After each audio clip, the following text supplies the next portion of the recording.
क्या राणा सांगा ने वाकई बाबर को बुलाया था? खानवा का युद्ध कैसे बन गया जिहाद? क्या कहते हैं इतिहासकार? नमस्कार, मैं विक्रम और आप देख रहे हैं जनहित सुपी लाइव न्यूज का विशेष व्यक्ति विशेष। आज हम बात करने वाले हैं इस समय के चर्चित विषय राणा सांगा और बाबर पर। क्या है इतिहास और क्या इतिहासकारों ने कहा है और क्या लिखा है? आज सदन में उसी बात को लेकर इतना बवाल क्यों मचा है? पूरी स्टोरी आज हमारे व्यक्ति विशेष कार्यक्रम में। 16वीं शताब्दी की शुरुआत में भारत का राजनीतिक परिदृश्य अत्यंत जटिल और अस्थिर था। दिल्ली सल्तनत कमजोर हो रही थी और विभिन्न क्षेत्रीय शक्तियां अपने प्रभाव को बढ़ाने के लिए संघर्ष कर रही थी। इस संदर्भ में बाबर का भारत आगमन और खानवा का युद्ध 1527 ईस्वी ऐतिहासिक दृष्टि से महत्वपूर्ण घटनाएं क्या है? औरंगजेब के बाद अब चर्चाओं का रुख राजपूती इतिहास की ओर मुड़ गया है। इसमें भी राणा सांगा चर्चा में बने हुए हैं। क्या राणा सांगा ने बाबर को भारत आमंत्रित किया था? ये सवाल बहस का विषय बना हुआ है। ज्यादातर इतिहासकार इस बात पर सहमत है कि बाबर के भारत आगमन में काफी हद तक दौलत खान लोधी ने मदद की थी, जिन्होंने दिल्ली के सल्तनत इब्राहिम लोधी के खिलाफ बाबर की सहायता मांगी थी। हालांकि ऐसे सुझाव है कि मेवाड़ के शक्तिशाली राजपूत राजा राणा सांगा ने भी बाबर के साथ किसी हद तक संवाद भी किया, जिसने उसके आक्रमण के लिए मंच तैयार किया। जटिल रहा 16वीं सदी के भारत का राजनीतिक परिदृश्य। 16वीं शताब्दी की शुरुआत में भारत का राजनीतिक परिदृश्य अत्यंत जटिल और अस्थिर था। दिल्ली सल्तनत कमजोर हो रही थी और विभिन्न शक्तियां अपने प्रभाव को बढ़ाने के लिए संघर्ष कर रही थी। इस संदर्भ में बाबर का भारत आगमन और खानवा का युद्ध 1527 ईस्वी ऐतिहासिक दृष्टि से महत्वपूर्ण घटनाएं हैं। इतिहासकारों के बीच यह सवाल उठता है कि क्या मेवाड़ के शक्तिशाली राजपूत राजा राणा सांगा ने बाबर को भारत आने के लिए आमंत्रित किया था? साथ ही क्या खानवा का युद्ध भारत में पहला जिहाद था, जैसे कि कुछ स्रोतों द्वारा दावा किया गया है?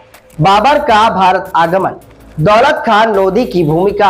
अधिकांश इतिहासकार इस बात पर सहमत है कि बाबर का भारत आगमन मुख्य रूप से दौलत खान लोधी के निमंत्रण के कारण हुआ था। दौलत खान लोधी, जो पंजाब का सूबेदार था, दिल्ली के सल्तनत इब्राहिम लोधी के खिलाफ विद्रोह कर रहा था। उसने बाबर से सहायता मांगी ताकि इब्राहिम को सत्ता से हटाया जा सके। इतिहासकार सतीश चंद्रा ने अपनी पुस्तक हिस्ट्री ऑफ मेडिवल इंडिया में लिखते हैं कि इसी समय बाबर को दौलत खान लोधी का एक दूत मिला, जिसका नेतृत्व उसके पुत्र दिलावर खान ने किया। उन्होंने बाबर को भारत आने का निमंत्रण दिया और सुझाव दिया कि वह इब्राहिम लोधी को हटाए, क्योंकि वह एक अत्याचारी शासक था और उसे अपने अमीरों का समर्थन प्राप्त नहीं था। दौलत खान ने मांगी थी बाबर से सहायता। आरसी मजूमदार अपनी पुस्तक मुगल एम्पायर में भी इस बात की पुष्टि करते हैं। वे लिखते हैं कि दौलत खान और इब्राहिम के चाचा आलम खान दोनों ने बाबर से सहायता मांगी थी। दौलत खान को डर था कि इब्राहिम उसे पंजाब के सूबेदार पद से हटा देगा, इसलिए उसने बाबर को अपना संप्रभु मानने और इब्राहिम के खिलाफ सहायता मांगने का प्रस्ताव दिया। बाबर ने इस निमंत्रण को स्वीकार किया और 1524 में अपनी छठी भारत की यात्रा शुरू की। एन डिविडेशन की पुस्तक द मुगल एम्पायर भी इस तथ्य का समर्थन करती है। वे लिखती है कि दौलत खान लोधी के नेतृत्व में एक छोटे समूह ने बाबर को दिल्ली हमला करने और इब्राहिम को उखाड़ फेंकने के लिए आमंत्रित किया। बाबर ने इसे हिंदुस्तान में अपनी स्थिति मजबूत करने के अवसर के रूप में देखा। आखिर क्या कहते हैं इतिहासकार? हालांकि दौलत खान की भूमिका स्पष्ट है। राणा सांगा के बाबर को आमंत्रित करने के सवाल पर इतिहासकारों के बीच मतभेद है।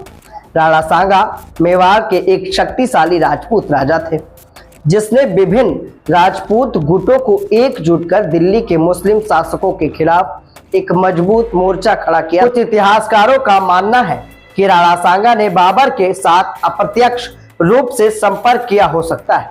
ताकि इब्राहिम लोधी को कमजोर किया जा सके, जिससे वह स्वयं हिंदुस्तान में अपनी शक्ति को बढ़ा सके। सतीश चंद्रा लिखते हैं कि बाबर ने अपने स्मरण में राणा सांगा पर यह आरोप लगाया था कि उसने उसे भारत आने के लिए आमंत्रित किया था और इब्राहिम लोधी के खिलाफ सहायता करने का वादा किया था, लेकिन बाद में उसने कोई कदम नहीं उठाया। बाबर के अनुसार राणा सांगा ने मुझसे समझौता किया था, लेकिन जब मैंने दिल्ली और आगरा पर कब्जा कर लिया तो उसने मेरे साथ सहयोग नहीं किया। आखिर क्या थी राणा सांगा की वास्तविक मंशा? चंद्रा आगे कहते हैं कि राणा सांगा की मंशा क्या थी यह स्पष्ट नहीं हो सकता है कि वह एक लंबे युद्ध की उम्मीद कर रहे हैं, जिसके दौरान वह अपने वांछित क्षेत्रों पर कब्जा कर सके, या मान रहे हो कि बाबर तैमूर की तरह दिल्ली को लूटकर वापस चला जाएगा। आरसी मजूमदार भी इस संभावना को उल्लेख करते हैं। वे लिखते हैं कि राणा सांगा ने बाबर को काबुल में एक मित्रवत दूत भेजा था और इब्राहिम के खिलाफ सहायता की पेशकश की थी, लेकिन उनका उद्देश्य एक राजपूत साम्राज्य की स्थापना करना था, ना कि बाबर को स्थायी रूप से भारत में बसाना। हालांकि बाबरनामा में राणा सांगा के निमंत्रण का कोई प्रत्यक्ष उल्लेख नहीं है, जिसके कारण इस सिद्धांत को लेकर संदेह बना हुआ है। खानवा के युद्ध में आखिर क्या हुआ था? खानवा का युद्ध 17 मार्च 1527 बाबर और राणा सांगा के बीच लड़ा गया था। एक निर्णायक युद्ध भी था। यह युद्ध न केवल क्षेत्रीय प्रभुत्व के लिए महत्वपूर्ण था, बल्कि इसे धार्मिक संदर्भ में भी देखा जाता है। कई इतिहासकारों का मानना है कि बाबर ने इस युद्ध को जिहाद यानी कि पवित्र युद्ध घोषित किया था, जिसे भारत में पहला जिहाद माना जाता है। आरसी मजूमदार लिखते हैं कि बाबर ने राणा संग्राम सिंह के खिलाफ अपना पहला जिहाद घोषित किया। उसने अपने सैनिकों को प्रेरित करने के लिए शराब का त्याग किया और एक प्रेरक भाषण भी दिया। बाबर ने राणा सांगा को काफिर यानी कि अंधविश्वासी करार दिया और अपने सैनिकों को इस्लाम के नाम पर एकजुट होने का आह्वान किया। 11 फरवरी 1527 को बाबर ने सिकरी में डेरा डाला और राणा सांगा की सेना से भिड़ने के लिए वो आगे बढ़ा। एन डेविडसन भी इस बात की पुष्टि करते हैं कि वे लिखती हैं कि जब बाबर को पता चला कि राजपूत अफगान गठबंधन की सेना उनकी सेना से कहीं बड़ी है, तो उसने इसे जिहाद घोषित किया। उसने सभी अफगानों से अपील की कि वे हिंदू काफिरों के खिलाफ उसके साथ शामिल हों। बाबर खुद को गाजी इस्लामी योद्धा कहकर इस युद्ध को धार्मिक रंग दे रहा था। बाबरनामा में भी इस युद्ध का उल्लेख है। बाबर राणा सांगा को एक शक्तिशाली शासक के रूप में वर्णन करता है, जिसने अपनी वीरता और तलवार से अपनी शक्ति बढ़ाई थी। वह लिखता है कि राणा सांगा का मूल देश चित्तौड़ था। माड़ू के सुल्तानों के पतन के बाद उसने भौर, सारंगपुर, भिलसन और चंदेरी जैसे क्षेत्रों पर कब्जा कर लिया। बाबर आगे बताता है कि उसने चंदेरी पर हमला किया और वहां के हिंदुओं का नरसंहार किया, जिसे उसने इस्लाम के लिए एक विजय के रूप में देखा। खानवा का युद्ध, पहला जिहाद। खानवा के युद्ध का पहला जिहाद कहना भी पूरी तरह से निर्विवाद नहीं है। बाबर ने निश्चित रूप से इसे धार्मिक युद्ध के रूप में प्रस्तुत किया, लेकिन यह उसकी सैन्य राजनीति का हिस्सा भी हो सकता था, ताकि वह अपनी छोटी सेना का मनोबल बढ़ा सके। फिर भी इतिहासकार इसे भारत में इस्लामी शासन और राजपूत प्रतिरोध के बीच एक महत्वपूर्ण टकराव के रूप में देखते हैं। अंत में यह कहा जा सकता है कि बाबर का भारत आगमन और खानवा का युद्ध उस समय की जटिल राजनीतिक और धार्मिक गतिशीलता का परिणाम था। राणा सांगा और बाबर दोनों ही अपने अपने लक्ष्यों के लिए संघर्षरत थे और इस संघर्ष ने भारत के इतिहास को एक नया मोड़ दिया। बाबरनामा में हिंदुस्तान के शासकों का वर्णन। बाबरनामा में बाबर ने हिंदुस्तान के प्रमुख शासकों का भी वर्णन किया है। वह 5 मुस्लिम शासकों का उल्लेख करता है जो अपने विशाल सैन्य बल और व्यापक क्षेत्र के लिए जाने जाते थे।